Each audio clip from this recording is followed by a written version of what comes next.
繼續來看屏東縣新園鄉有一個姓陳的婦人人哦，伊賽車去弄到路邊的奧多擺，警察來現場處理所發現講，坐佇駕駛邊啊，這個婦人人的查某囝30外歲哦，已經過身咯。這個婦人人是甲警方講哦，因查囝的身體無好，伊是要帶查囝去拜拜，伊無相信，嘛無法度接受講伊的查囝已經過往。警方嘛報請檢察官甲法醫要來釐清死因甲死亡的時間。轎車愈駛愈偏，結果去弄倒停佇路邊的奧多擺。騎車主人敲電話報警，原本是一件單純的車禍，想袂到警方到場處理時，發現坐佇副駕駛座的查某人已經無咧喘氣，互附近民眾驚一個，趕緊叫救護車。不過醫護人員到位了後，判斷這名查某人明顯死亡2-3天啊，無需要擱送病院。陳女無受傷，經酒測無飲酒。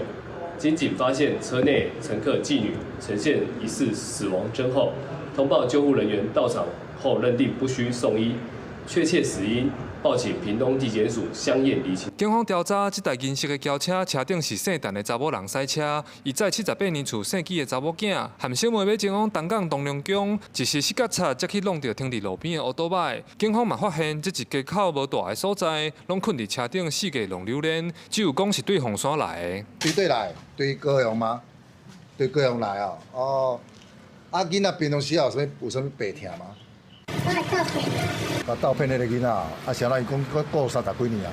還有智障啊！我來到這裡，東龍宮去交頭。